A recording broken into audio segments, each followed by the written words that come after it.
Hello, and welcome to the Juneteenth 196 2020 special edition. B.H. Brilliant Minds Project, Inc. is honored to bring to you invited guests who will share their personal life stories from past to present. B.H. Brilliant Minds Project, Inc. understands the importance of leaving a legacy behind after we're gone. We know that it is our responsibility in keeping our stories alive, creating opportunities for the voices of our communities to be heard and seen. The Juneteenth 196 2020 special edition will capture the essence of why we are celebrating and honoring the backs and shoulders of our ancestors who we are standing on. Their faith, resilience, strength, blood, sweat, and tears are the building blocks for the generation to come. We are blowing into the winds of creation as we create and prepare the brilliant minds of the future towards excellence. I just wanted to acknowledge that if you are participating in this interview, you give B.H. Brilliant Minds Project, Inc. the authorization to record you, your voice, and your comments. So we want to say thank you for participating, and you also can view the interview on www.bhbrilliantminds.org. Thank you. And this evening we have Mr. Howard. Hello there, Mr. Howard. How are you? Oh, I'm doing all right. Thank you very much for having me. You're so very welcome. We are so honored to have you as one of our photographers that's been with us for a while with the Juneteenth, and we just wanted to definitely honor your story today. So my question for you would be, it's like a threefold, but however, I'll start off with, tell us a bit about yourself, your family, your upbringing, and your passion. So let's start off with, tell us a little bit about yourself and then your upbringing. Well, I've been an Oaklander for almost 40 years, but as you probably know, I'm almost an elder. I'm 73 this year, so I think I'm doing pretty good for a 73-year-old. All right. Yeah, it's like more power to me, right? Yeah. So I was a child of the 60s. I grew up in Brooklyn. I hung out in Greenwich Village. I came to the Bay Area in 1970, and I've been here in the East Bay ever since. All right. So tell us a little bit about your actual upbringing. Do you have the family? How many is it? Siblings? You know, tell us a little bit about your upbringing with your parents and family. I had a working class family upbringing. We lived in a 4-story tenement. The neighborhood, and particularly the tenement, had people who were Italian, Irish, Jewish, Puerto Rican, and of course, African American. So I just grew up with a very diverse group of people, and we were all working class, all scrounging to make ends meet. And that was a formative experience. Another interesting formative experience was I was 5'11" when I was 11 years old. Wow. I was a really big kid. I was at least head and shoulders above everybody. And when I was about 10 and a half, I went to school playing with my friends. We had a cap gun. Just one of those cheapy Japanese cap guns. And the local policeman thought I was 16 years or older, and he thought I had a zip gun. So he basically yanked me off the street, threw me against the plate glass window about 4 or 5 times, practically beat the shit out of me. And then it turned out my mother got down there and proved to him I was actually just a school kid. But I think that taught me a lot about the abuse of power and made me a lot more sensitive to the justice issues. Yeah. Well, we're so sorry that happened to you at a young age. Well, you know, we know that a lot of folks are dealing with that as we speak. And Tell us a little bit about your passion. Oh, I've had a lot of passions. Okay. I like to travel. I like to read good literature. When I was a bit younger, I was a coffeehouse poet, both in New York and in Berkeley. In fact, a couple of my friends are well established in the poetry scene, like Mm. and Rafael Gonzalez. Raphael was poet laureate at Berkeley for a while. Mm. I also like photography, as we met that way. I was able to do photography for Juneteenth and other events in Oakland. I'm very happy to be able to make those contributions. Wow. Well, we thank you for your work. My next question would be right into you being able to share what you actually do. Did your profession choose you, or did you choose it? That's an interesting question, but I think it was a little more premeditated. Mm. Now, when I was a kid growing up, I was just totally space crazy. You know? I wanted to go fly rocket ships when I was about 5 years old, and I just kept, paying attention to that. And I was in an aerospace program. Unfortunately, I was born about 2 years too late, because when I finally graduated, it was already 1970, and the space program was being turned down a little bit. So I never got to work for NASA. I had to basically retool my entire life. And in that, I rededicated myself not just to serving technology. I began to get interested in social justice and began working with a number of Berkeley organizations. I worked at the Berkeley Free Clinic for many years. I was first a volunteer, and then I was a member of the administrative collective, and I helped set up free clinics in other cities in California. Oh, wow. So that's when sort of history and destiny chose me to follow that kind of path for a while. And I did that for many years. And then back in the late 80s, people were beginning to use personal computers. And I knew a lot about computers. So I checked out a few computer jobs, and I got hired to be an IT person. And I was an IT person for 20 years. So you can say I had like 3 careers, Wow. I've lived long enough to be able to do that. Yeah. And I was working as a IT project manager on and off. It got to be harder to find work after the Great Recession, partly because I was already in my 60s, and most IT people, in order to be a successful IT person, you have to be under 40 for the most part. They don't like hiring older people. But I managed to get jobs every now and then I worked for the census. So I've been working for the census for almost 2 years, and that ended earlier this month. Wow. Okay. Well, tell us about some of the events in Oakland that you've covered or are all over the world. Yeah, there are a couple of those. More recently, I guess, I covered the Oakland Pride and Joy Parade, and I covered Kamala Harris's inauguration. Not inauguration, that's the wrong term. Her campaign launch when she was running for president. I covered that for Oakland Local.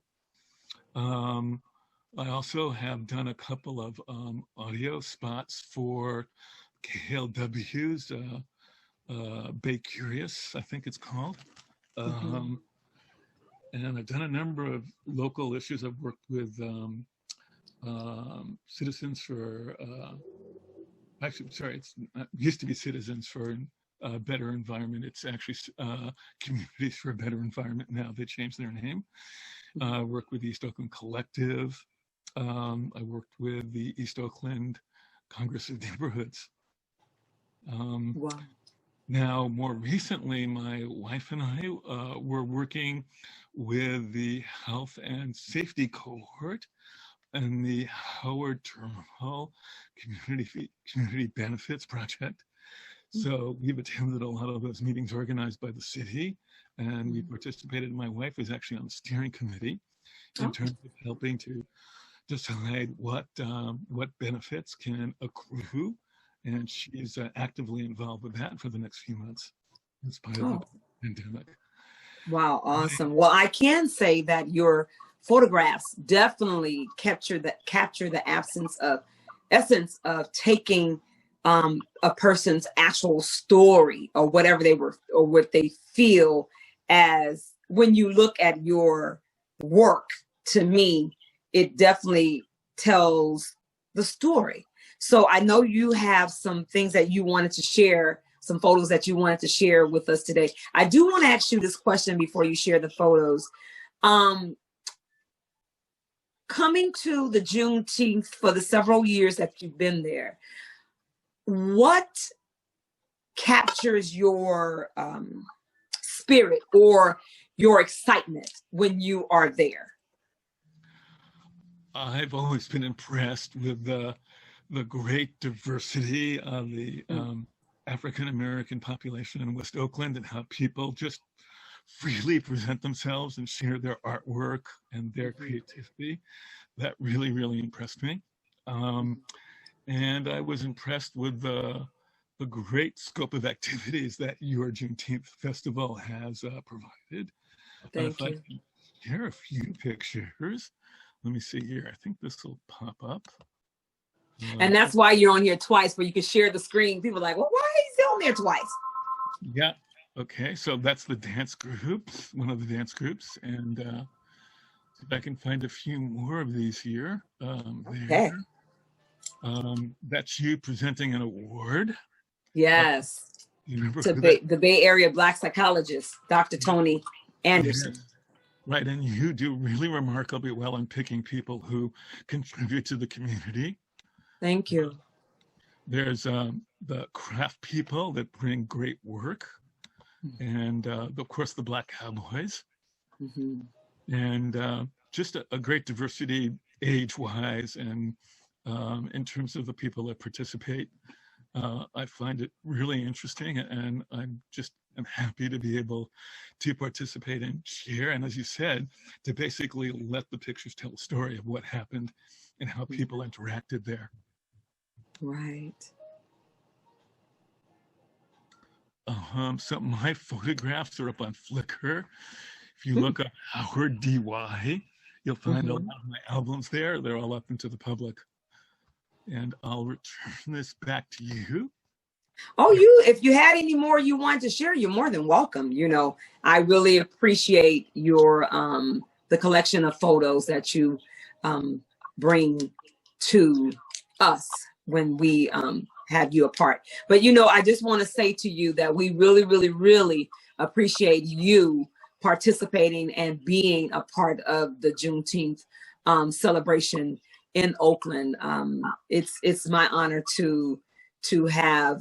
I try to make sure that we definitely uplift and give credit where credit is due to the folks that's in our communities like yourself that's making a difference. And it's important for us to make sure that we do that. This is the part of making sure that your story through our nonprofit will continue to go on, and that the legacy will continue to build, and people after we're not here continue to hear your story, you know, because we have so many fascinating people and unique people in this world.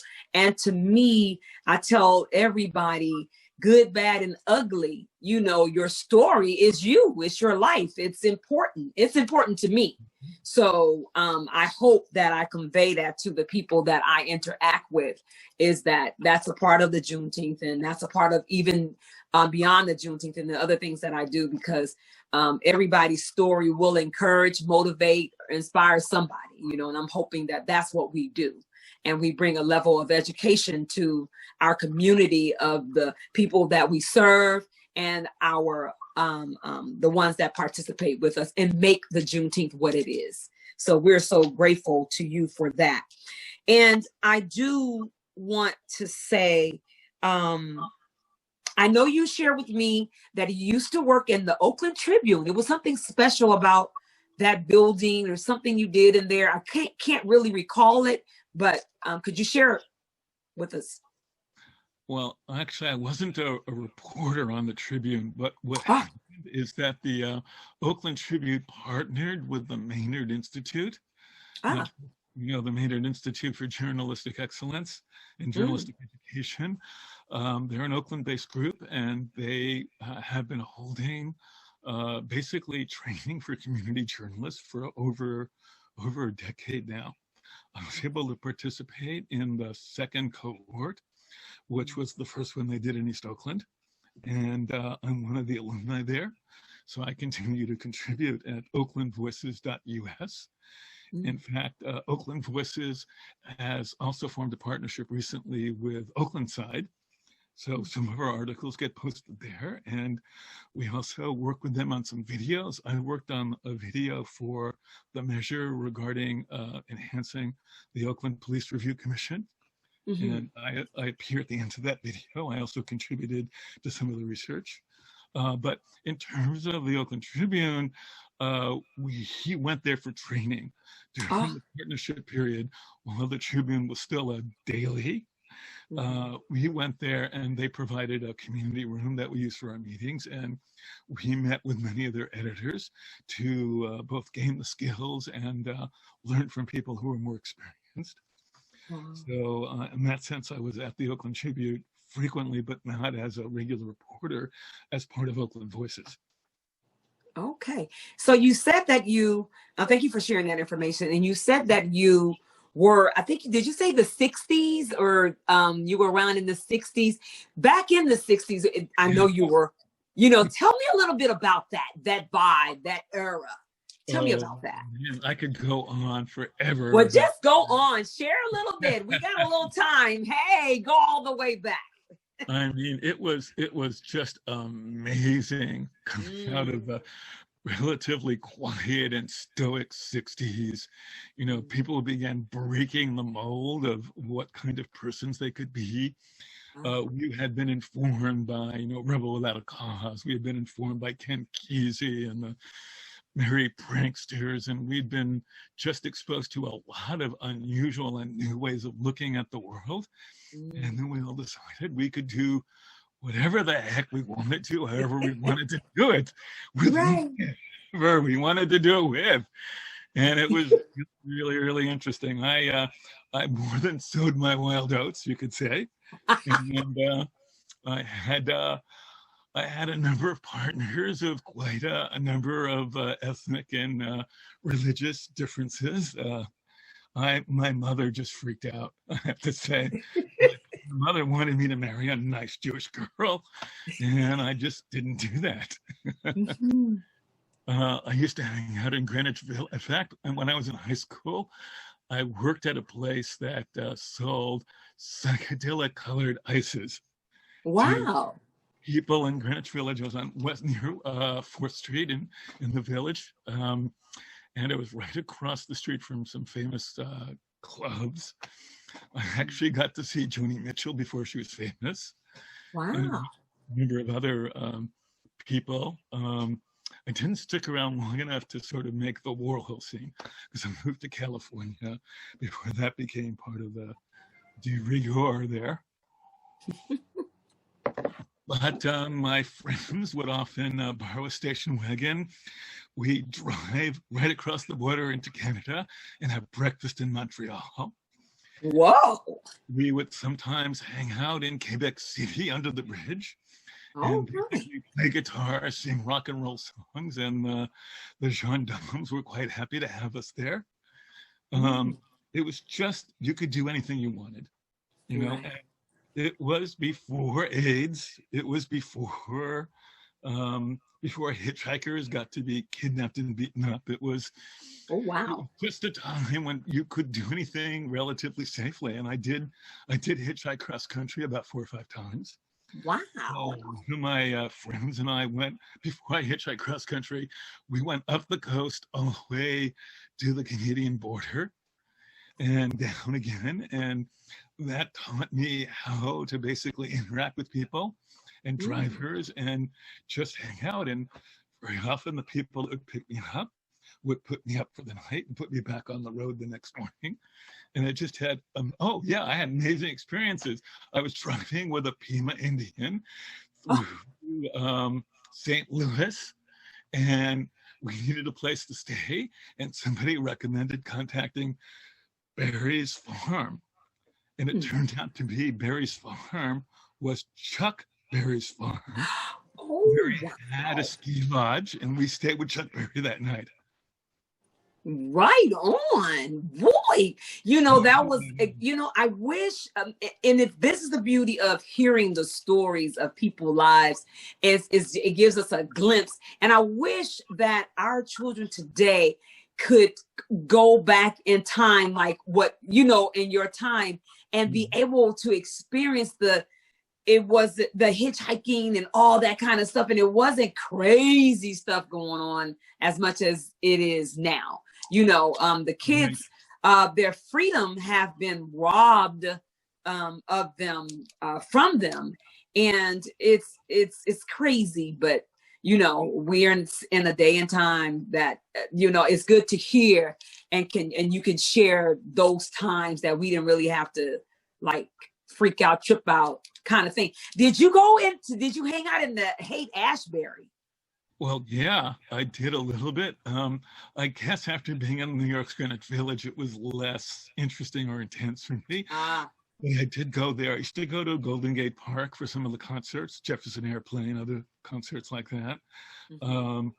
Sometimes we'd go to events led with soul groups. It was just, you know, it was pretty much lots of music and lots of people grooving to lots of different music. Right. Now, I did travel around the world later.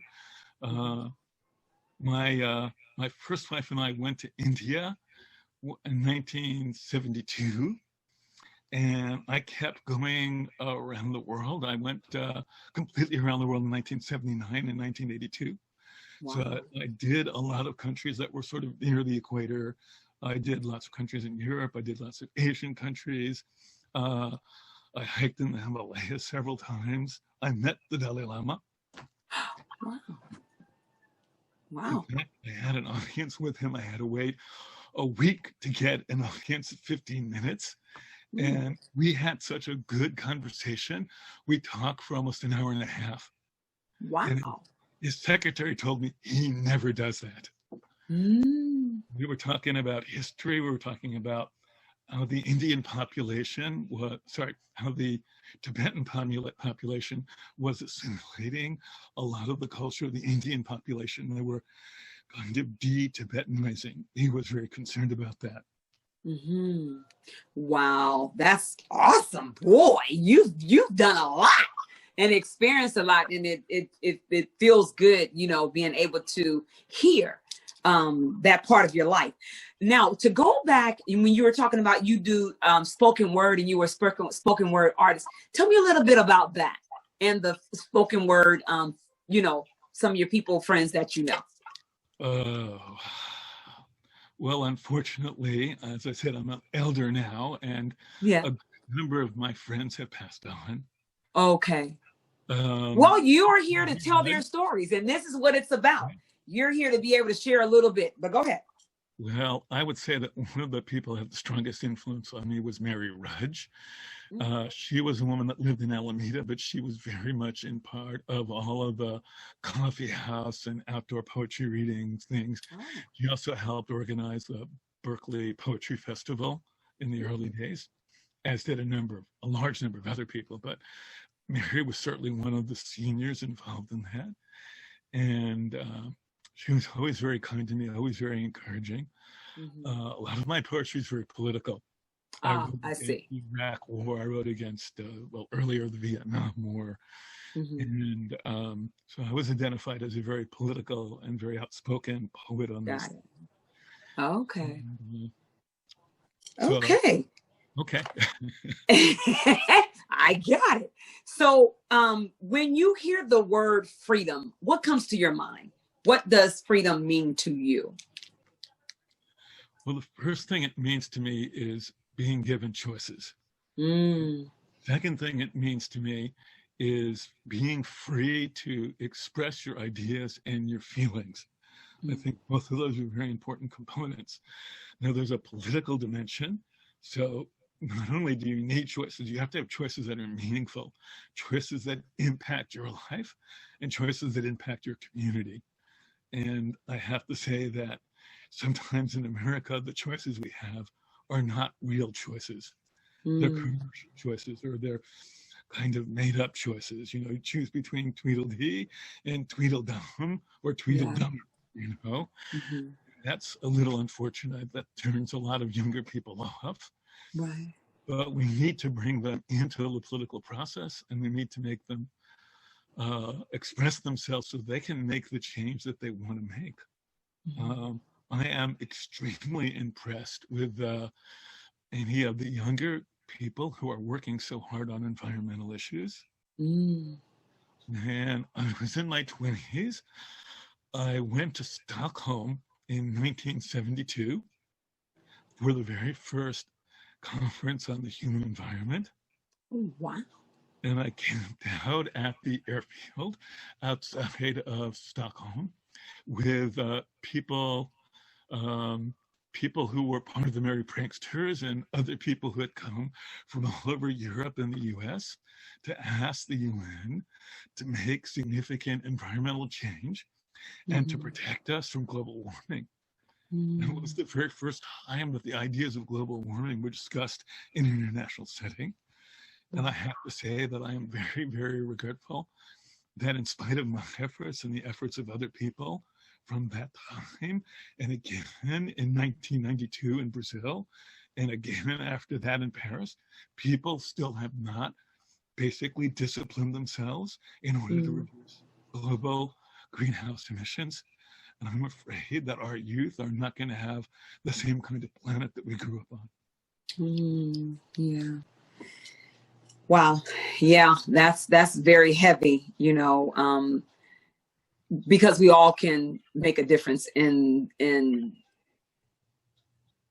making sure that we are participating in making our earth and this world better, better people too. So being able to not to hate each other, but to love each other and work with each other, you know, because everybody has, we have brilliant minds that's out there that's able to make these decisions that's going to enhance and make our world a better place to live. So this last question for you would be, what would you like to create, share, or give to the world for your legacy? That could take a lot of preparation. Let me see if I can. Well, just give us a little bit of. Now, legacy is an important question. But I was going to say, when you were talking about the environment, I certainly think that one of the most important gifts that our generation can give to the next generations is a better planet. And I certainly think that's important. I grew up in the Jewish tradition of tikkun, which means that we try to make the creation better. And it's important, I think, to find ways to make it better for the people that will inherit the creation from us. And so I would certainly like to see more international effort to curb global warming, to prevent the ice caps from melting, from preventing the polar bears from losing the ice that they need to survive on, from preventing species from going extinct. I think all of that's incredibly important. And I also think it's linked to both economic and racial justice so that people can make their livings without exploiting the earth. I think all of those things are important. And I'd like to make contributions in that area as long as I still have breath and can do that. Now, I've been running out of breath occasionally. That's not because I'm ill. In 2008, I lost my voice completely. I could not speak above a whisper for a year. Oh my God. I learned to pitch my voice up about half an octave, and I can speak more regularly, but it does occasionally fade out. I'm very happy that I can be understood. That's one of the reasons I guess I stopped being a street poet, because I couldn't connect anymore. Got it. But I am happy that I can speak again. I was silenced for a year, and that makes me much more sensitive about being able to share and speak and to listen to people. Yeah. Wow. And thank you for sharing that story with us. I'm a spoken word artist too. And our voices, to me, is revolutionary. It's about us being able to, like you said earlier, express ourselves and being able to communicate with each other. There's different ways of form of communication, but however, our voices being, when I was teaching the youth, I was teaching them how to, like you said, how to pitch, how to throw their voices. And when there's different words to be pronounced or whatever, there's different ways of speaking or sharing or moving. So, I know that was, what is it? Did you look at it as a difficult time, or was it a learning lesson? What did you get out of that? What do you think it was, the reason behind? Because I know that things, to me, happens for a reason. That's how I have to look at things. Things happens for a reason. And what lessons do we learn out of it? And you shared a little bit, but if you can share a little bit more, it would be great. It taught me certainly to be much more careful with the words that I spoke and shared, because I could not just say anything. I had to sometimes really concentrate on getting my voice out, and it made me a little more circumspect about it. So certainly I appreciate the necessity of breath, and I appreciate the ability to communicate, and that it's important to say what we feel, but also to make sure that we say it as clearly, as saliently, and maybe, in a short form, so that everyone gets a chance to share their feelings and their ideas. Wow, that is special. That's special to me, for being able to even have you share that experience on this interview. I am so grateful and honored to be your friend and to be like your family to me. I tell everybody, when I do anything or you're in contact with me, it doesn't matter how long we known each other or we haven't spoke or whatever. To me, there was a reason for us to meet and to be a part of each other's lives. And that's a part for me that I don't take for granted. But most importantly is that being able to have that special bond and that special time together is more than life itself, because we're able to communicate with each other, be with each other as human beings. I see you as a human being. You see me as a human being. And I think that's what's missing in this world today, is that because of the entitlement and because of all of these, and I've seen this, and I'm seeing this during COVID-19 too. Just to share is that, okay, we understand that if you wear a mask, you stay 6 feet from each other, this can save a person's life. I get it that you want to go back to the quote unquote normal way of living, but however, think of someone else and think of yourself, because it's like me. I'm not being able to do this. I can't do this. I can't go here. I can't go. Okay, well then, to me, it's teaching me. It has taught me that time is precious, and don't take for granted for the things that you're able to do, because you never know when you can't do it. So there's a lot, and I'm hoping that people will recognize that the things that you say you couldn't do or you want to do, COVID-19 shut it all down. Our prayers and thoughts go out to the people that have lost their loved ones and will still lose their loved ones, but being able to, what you say you can't live without, you're seeing that you can. It's a catch-22, but so that's just my little spiel on that. But I wanted to So you and your wife are working on different projects together. What is it that she does? You know, what was she doing when you met her? How did you meet her? Well, The love story. yeah, okay. She's not listening. That's good. Uh-oh. Okay. No, really. So I was at a conference in San Francisco, Mm-hmm. and I just saw her walk by down the aisle. Oh. And I went like, I want to go talk to that person. I spent the next hour or two trying to figure out what room, what subtopic she was in, and gradually I found her, and I sat down and we talked. She was completely unaware that I had seen her and was trying to connect with her. But we did talk for a while, and now this is the really interesting thing. My wife is Chinese. Oh, okay. My wife is actually Cambodian Chinese. Mm. She was an immigrant. Her Mm-hmm. family moved from Cambodia. They were exiled during a Chinese purge. They Oh, went wow. to communist China, but because they were overseas Chinese, they didn't fit in. Oh, And wow. my wife's father was able to get them out to go to Hong Kong. Almost no people in China went to Hong Kong during the Cultural Revolution, but he got the family out. And then from Hong Kong, they moved to San Francisco. So she has a great set of stories as well. Mm-hmm. But I met her, and as a Chinese person, she was on the standard Chinese diet, which meant they ate a lot of things that we wouldn't necessarily eat, organ meats and things like that. And that particular day, we went out to have dinner together, and of course, I'm a vegetarian. That's why I look so good at 73. All right now. Men's look 10 years younger at least.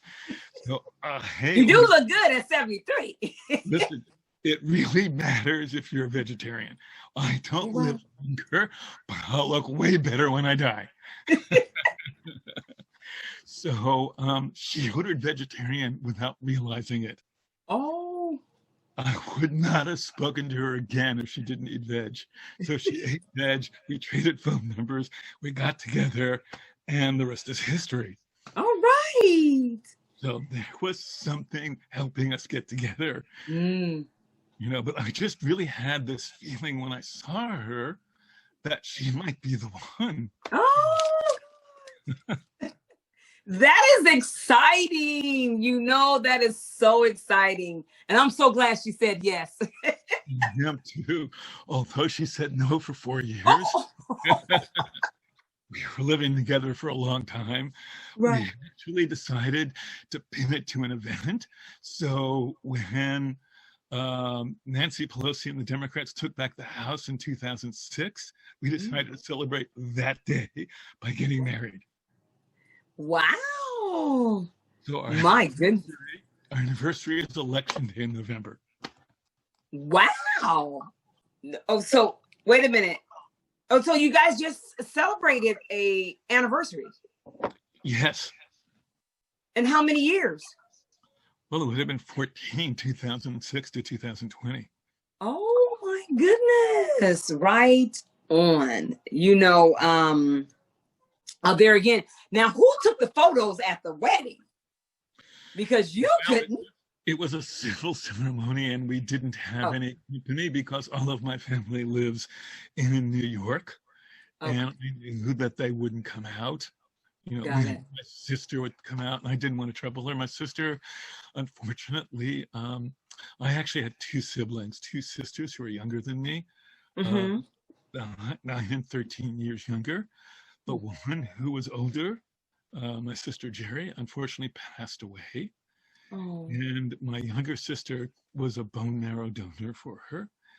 And the serum that was used to generate stem cells triggered her developing MS. So my sister has a lot of vulnerabilities and has trouble, walking. I didn't want to make her come out. So we went there for a post-wedding celebration of sorts in New York about a year later. Anyway, Yeah, it's unfortunate. So I just have one sibling left, but Okay. stay in touch. And she lives in upstate New York, Hmm. in a very, very red county. So we try not to talk about politics a lot. Right. I get it. I get it. So what would you say or like to share with the young generation? What words of wisdom would you like to give to them? I guess I have a couple of words. Uh, First of all, if you're persistent, you can often achieve goals that seem difficult or out of reach. Mm. Second thing that I'd say is when you're in an organization or involved with a large group of people, and there's dissension, it's important to work it out and to find unity. But the most important thing to realize, and I'm sure this is my wife, who often would get frustrated, is that the last person standing is the one who gets to tell the tale. Wow. Yes. So if you hang out long enough, you become an elder, you become a participant, you become the person that helps define what the history has been about and what's achieved. So if you hang out long enough, it's your legacy. Wow. Mr. Howard, I tell you, this has been a pleasure. I thank you for your time, and tell your wife thank you for allowing us to have this interview with you, because I know time is precious. And on the behalf of B.H. Brilliant Minds Project, Inc., we are going to continue to ask folks to celebrate Juneteenth. And we are continuously celebrating our Juneteenth 196. How we came up with it this year is that if you count the days of June the 19th to December the 31st, it's 196 days. And that's how we came up with the Juneteenth 196, because we couldn't do it physically. We wanted to make sure everybody stays safe. And, even though we wanted to, but everybody must stay safe. And with this special 2020 edition, our theme for this year was we are the breath of our ancestors. We will never break, because we are history shakers and makers. And definitely this is in honor of acknowledging that Black culture, Black minds, Black breath, Black lives do matter. And we are saying it loud because we are Black and brown and proud. And we just want to thank our sponsor for allowing us to have this session. We're so grateful to them. And they are the Win-Rose Fund of the Human Council Foundation. We just want to say thank you to them. Thank you, Mr. Howard. Thank you for all the work that you do. And go ahead. I do want to say one thing after what you said. Yeah. We all share the same breath. Yes, absolutely. Thank you for us ending on that note. And we definitely want people to understand and acknowledge that if you are participating in this interview, you give B.H. Brilliant Minds Project Inc. the authorization to record your voice, your picture, your comments, and you. Thank you for taking out the time once again. And we also want to share that these interviews will be uploaded to www.bhbrilliantmind.org for family and friends and viewers to see. So please direct folks to the actual interview. And again, we thank you for taking out your precious time. And Mr. Howard, I just want to say thank you for being my friend. Thank you for being family to us. And we appreciate all that you do.